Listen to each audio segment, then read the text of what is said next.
10장. 사무엘이 기름병을 들어 사울의 머리에 붓고 그에게 입을 맞추었다. 사무엘이 말했다. 이것이 무슨 뜻인지 알겠습니까? 하나님께서 그대에게 기름을 부으셔서 그분의 백성을 다스릴 지도자로 삼으셨습니다. 하나님께서 그대에게 기름을 부으셔서 그분의 기업을 다스릴 지도자로 삼으신 것이 이제 곧 표징으로 확증될 것입니다. 그대가 오늘 길을 떠나 그대의 고향 땅 베냐민에 이를 즈음 라헬의 묘 근처에서 두 사람을 만나게 될 것입니다. 그들은 당신이 찾으러 간 나귀들은 이미 찾았지만 당신 아버지가 당신 걱정으로 노심초사하고 있다고 말할 것입니다. 거기서 좀 더 가다 보면 다볼의 상수리 나무에 이를 텐데 거기서 하나님을 예배하러 베델로 올라가는 세 사람을 만나게 될 것입니다. 한 사람은 염소 새끼 3마리를 끌고 다른 한 사람은 빵 3자루를 나머지 한 사람은 포도주 1병을 들고 있을 것입니다. 그들이 안녕하시오 하면서 그대에게 빵 2덩이를 주거든 그것을 받으십시오. 그 후에 그대는 블레셋 수비대가 있는 하나님의 기브아에 닿을 것입니다. 성읍에 가까이 이를 즈음에 하프와 탬버린과 피리와 북을 연주하며 산당에서 내려오는 예언자 무리와 마주칠 것입니다.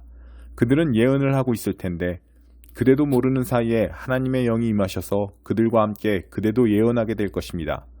그대는 변화되어 새 사람이 될 것입니다. 이 표징들이 모두 이루어지거든 자신이 준비된 줄 알기 바랍니다.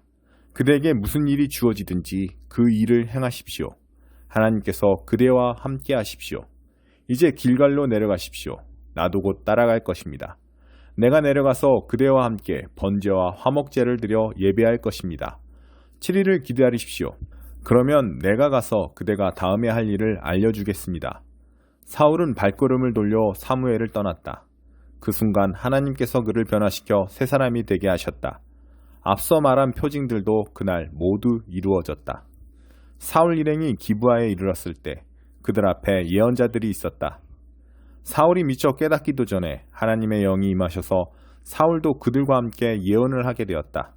전에 사울을 알던 사람들은 그가 예언자들과 함께 예언하는 모습을 보고 크게 놀랐다. 이게 어찌된 일인가? 기스의 아들에게 무슨 일이 일어났는가? 도대체 사울이 어쩌다 예언자가 되었단 말인가?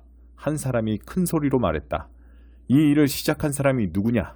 이 사람들은 도대체 어디서 왔는가? 그렇게 해서 사울이 예언자 중에 있다니 누가 짐작이나 했으랴 하는 속담이 생겼다. 사울은 예언을 마치고 집으로 돌아갔다. 그의 삼촌이 그와 그의 종에게 물었다. 너희 둘은 지금까지 어디에 있었느냐? 나귀들을 찾으러 갔었습니다. 여기저기 다 찾아보았지만 찾지 못했습니다. 그러다가 사무엘을 만났습니다. 사울의 삼촌이 말했다. 그래, 사무엘이 너희에게 무슨 말씀을 하시더냐? 사울이 말했다. 나귀를 이미 찾았으니 걱정하지 말라고 하셨습니다. 그러나 사울은 사무엘이 말한 왕의 일에 대해서는 삼촌에게 아무 말도 하지 않았다. 사무엘은 백성을 미스바로 불러 하나님 앞에 모이게 했다. 그는 이스라엘 자손에게 말했다. 이것은 하나님께서 친히 여러분에게 주시는 말씀입니다. 내가 이스라엘을 이집트에서 이끌어냈다. 내가 이집트의 압제에서뿐 아니라 너희를 괴롭히고 너희 삶을 괴롭게 하는 모든 나라에서 너희를 구해냈다. 그런데 이제 너희는 너희 하나님, 너희를 온갖 괴로움에서 번번이 건져준 그 하나님과 아무 상관없이 살려고 한다. 이제 너희는 아닙니다. 우리는 왕을 원합니다. 우리에게 왕을 주십시오 하고 말한다. 그것이 너희가 원하는 것이라면 얻게 해주겠다. 이제 너희는 지파와 가문별로 예를 갖추어 하나님 앞에 나오너라. 사무엘이 이스라엘의 모든 지파를 줄지어 나오게 하니 베냐민 지파가 뽑혔다. 베냐민 지파를 가문별로 줄지어 나오게 하니 마드리 가문이 뽑혔다. 마드리 가문을 줄지어 나오게 하니 기스의 아들 사울의 이름이 뽑혔다. 그들이 사울을 찾으러 갔지만 그는 어느 곳에도 보이지 않았다. 사무엘이 하나님께 다시 여쭈었다. 그가 이 근처에 있습니까? 하나님께서 말씀하셨다. 그렇다. 바로 저기 짐더미 사이에 숨어 있다. 사람들이 달려가서 그를 데려왔다. 그가 사람들 앞에 섰는데 키가 다른 사람들보다 머리 하나만큼이나 더 컸다. 이윽고 사무엘이 백성에게 말했다. 하나님께서 택하신 사람을 잘 보십시오. 최고입니다. 온 나라에 이만한 사람이 없습니다. 그러자 백성이 크게 함성을 질렀다. 우리 왕 만세! 사무엘은 왕국에 관한 여러 규정과 법규를 백성에게 가르치고 그것을 책에 모두 기록하여 하나님 앞에 두었다. 그러고 나서 모든 사람을 집으로 돌려보냈다. 사울도 기브아에 있는 집으로 돌아갔다. 하나님께서 마음에 감동을 주셔서 사울과 함께한 진실하고 용감한 사람들도 그를 따라갔다. 그러나 불량배들은 자리를 뜨면서 투덜거렸다. 구원할 자라고? 웃기지 마라. 그들은 사울을 업신여겨 축하하려 들지 않았다. 하지만 사울은 그들에게 신경 쓰지 않았다. 암몬 사람의 왕 나하스가 갓 지파와 루벤 지파를 잔인하게 대했다. 그들의 오른쪽 눈을 뽑고 이스라엘을 도우려는 자는 누구든 위협했다. 요단강 동쪽에 사는 이스라엘 백성 가운데 나하스에게 오른쪽 눈을 뽑히지 않은 사람은 거의 없었다. 다만 7,000명이 암몬 사람을 피해 야베스에서 안전하게 지내고 있었다. 11장. 그래서 나하스는 그들을 쫓아가 야베스 길르앗과 전쟁을 벌이려고 했다. 야베스 사람들이 나하스에게 간청했다.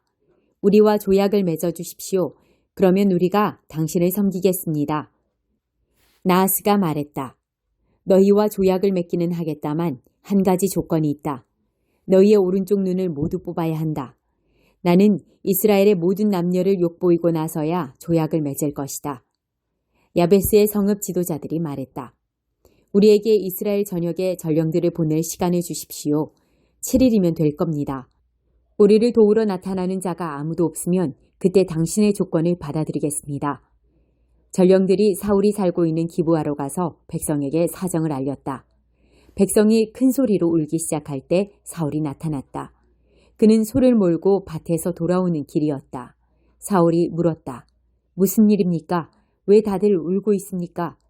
그러자 백성이 야베스에서 온 메시지를 전했다. 그 소식을 들을 때 하나님의 영이 사울에게 임하셔서 그 안에 분노가 차올랐다. 그는 소의 멍에를 붙잡고 그 자리에서 소를 잡았다. 그리고 전령들을 온 이스라엘에 보내 피 묻은 소의 토막들을 돌리며 이렇게 전하게 했다. 누구든지 사울과 사무엘을 따라 함께하지 않으면 여러분의 소도 이렇게 되고 말 것이요. 하나님의 두려움이 백성을 사로잡아 너나 할 것 없이 모두 나왔고 지체하는 자가 하나도 없었다. 사울은 베색에서 백성을 이끌었는데 이스라엘 사람이 30만 명, 유다 사람이 3만 명이었다. 사울은 전령들에게 지시했다. 야베스 길르앗 사람들에게 가서 우리가 도우러 가고 있으니 내일 한낮이면 도착할 것이다 하고 전하여라. 전령들은 곧바로 떠나서 사울의 메시지를 전했다. 의기양양해진 야베스 길르앗 백성은 나하스에게 메시지를 전했다. 내일 우리가 항복하겠습니다. 당신이 말한 조건대로 우리를 대해도 좋습니다. 이튿날 동투기 한참 전에 사울은 전략상 군대를 세 부대로 나누었다. 날이 밝자마자 그들은 적진으로 쳐들어가 한낮이 될 때까지 암몬 사람을 죽였다. 살아남은 사람들은 필사적으로 달아나 사방으로 뿔뿔이 흩어졌다. 그러자 백성이 사무엘에게 와서 말했다. 사울은 우리를 다스릴 적임자가 못 된다고 말하던 자들이 어디 있습니까? 넘겨주십시오. 우리가 그들을 죽여야겠습니다. 그러자 사울이 말했다. 오늘은 아무도 처형하지 않을 것입니다. 오늘은 하나님께서 이스라엘을 구원하신 날입니다. 길갈로 가서 왕위를 다시 새롭게 합시다. 백성이 모두 무리지어 길갈로 가서 하나님 앞에서 사울을 왕으로 세웠다. 그들은 거기서 화목제를 드리며 하나님을 예배했다. 사울과 온 이스라엘이 크게 기뻐했다. 12장. 사무엘이 온 이스라엘에게 말했다. 나는 여러분이 내게 한 말을 한마디도 빠짐없이 잘 듣고 여러분에게 왕을 주었습니다. 자, 보십시오. 여러분의 왕이 여러분 가운데서 여러분을 이끌고 있습니다. 그러나 이제 나를 보십시오. 나는 늙어서 머리가 휘어졌고 내 아들들도 아직 여기 있습니다. 나는 어릴 적부터 오늘까지 여러분을 신실하게 이끌었습니다. 나를 보십시오. 여러분이 하나님과 그분의 기름 부음을 받은 자 앞에서 나에 대해 고소할 것이 하나라도 있습니까? 내가 숫소나 나귀 한 마리라도 훔친 적이 있습니까? 여러분을 이용하거나 착취한 적이 있습니까? 뇌물을 받거나 법을 우습게 여긴 적이 있습니까? 그런 일이 있다면 나를 고소하십시오. 그러면 내가 배상하겠습니다. 아닙니다. 그들이 말했다. 그런 적 없습니다. 당신은 그 비슷한 어떤 일도 행하지 않았습니다. 우리를 억압한 적도 없고 사사로운 욕심을 채운 적도 없습니다. 그렇다면 됐습니다. 사무엘이 말했다. 여러분은 내게서 어떤 잘못이나 불만도 찾지 못했습니다. 하나님께서 이 일의 증인이시며 그분의 기름 부음 받은 이가 이 일의 증인입니다. 그러자 백성이 말했다. 그분이 증인이십니다. 사무엘이 말을 이었다. 모세와 아론을 여러분의 지도자로 삼으시고 여러분의 조상을 이집트에서 이끌어내신 분이 바로 하나님이십니다. 이제 그분 앞에서 여러분의 태도를 결정하십시오. 지금까지 하나님께서 여러분과 여러분의 조상에게 행하신 모든 의로운 일들에 비추어 내가 여러분의 문제를 하나님 앞에서 검토하겠습니다.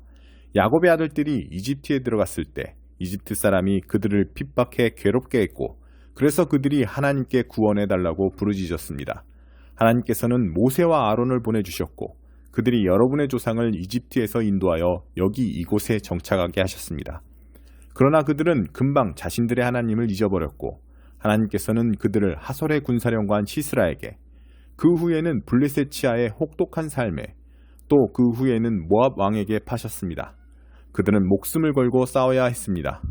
그러다가 그들은 하나님께 구원해달라고 부르짖었습니다. 그들은 우리가 죄를 지었습니다.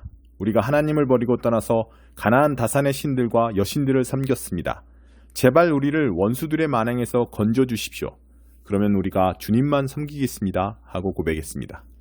그러자 하나님께서는 여룻바알, 기드온과 베단, 바락과 입다와 사무엘을 보내셨습니다.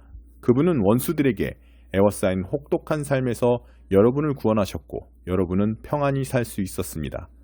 하지만 여러분은 암몬 사람의 왕 나하스가 여러분을 공격하려는 것을 보고 내게 이렇게 말했습니다. 더 이상 이렇게 살기는 싫습니다. 우리는 우리를 이끌어줄 왕을 원합니다. 하나님께서 이미 여러분의 왕이신데도 말입니다. 이제 여러분이 원하던 왕, 여러분이 구하던 왕이 여기 있습니다. 하나님께서 여러분 마음대로 하게 하셔서 왕을 주셨습니다. 여러분이 하나님을 경외한다면 그분을 섬기고 순종하며 그분의 말씀을 거역하지 마십시오. 여러분과 여러분의 왕이 하나님을 따르면 아무 문제가 없을 것입니다. 하나님께서 반드시 여러분을 구원하실 것입니다. 그러나 여러분이 그분께 순종하지 않고 그분의 말씀을 거역하면 왕이 있든 없든 여러분의 처지는 여러분의 조상보다 나을 게 하나도 없을 것입니다. 주목하십시오. 하나님께서 지금 여러분 앞에서 행하시려는 이 기적을 잘 보십시오. 여러분도 알다시피 지금은 여름이고 우기가 끝났습니다. 그러나 내가 하나님께 기도하면 그분께서 천둥과 비를 보내실 것입니다. 이것은 여러분이 왕을 구함으로써 하나님께 저지른 큰 악을 일깨워주는 표징이 될 것입니다. 사무엘이 하나님께 기도하자 하나님께서 그날 천둥과 비를 보내셨다. 백성은 잔뜩 겁에 질려 하나님과 사무엘을 두려워했다. 그때 온 백성이 사무엘에게 간청했다. 당신의 종인 우리를 위해 당신의 하나님께 기도해 주십시오. 우리가 죽지 않도록 기도해 주십시오. 우리가 지은 다른 모든 죄 위에 왕을 구하는 죄를 하나 더 쌓았습니다. 사무엘이 그들에게 말했다. 두려워하지 마십시오. 여러분이 매우 악한 일을 저지른 것은 사실입니다. 그럴지라도 하나님께 등을 돌리지 마십시오. 마음을 다해 그분을 예배하고 섬기십시오. 헛된 신들을 쫓지 마십시오. 그것들은 아무것도 아닙니다. 그것들은 여러분을 도울 수 없습니다. 헛된 신들일 뿐입니다. 하나님께서는 순전히 자신의 어떠하심 때문에라도 그분의 백성을 버리거나 떠나지 않으실 것입니다. 하나님께서는 여러분을 그분의 소유된 백성으로 삼으신 것을 기뻐하셨습니다. 나 또한 여러분을 버리거나 떠나지 않을 것입니다. 내가 그렇게 한다면 그것은 하나님 앞에서 죄를 짓는 일이 될 것입니다. 나는 바로 여기 내 자리에 남아서 여러분을 위해 기도하고 여러분에게 선하고 올바른 삶의 길을 가르칠 것입니다. 다만 여러분에게 당부합니다. 하나님을 경외하고 온 마음을 다해 정직하게 그분을 섬기십시오. 여러분은 그분이 지금까지 여러분 가운데서 얼마나 큰 일을 행하셨는지 보았습니다. 주의하십시오. 여러분이 악하게 살면 여러분과 여러분의 왕은 버림받을 것입니다.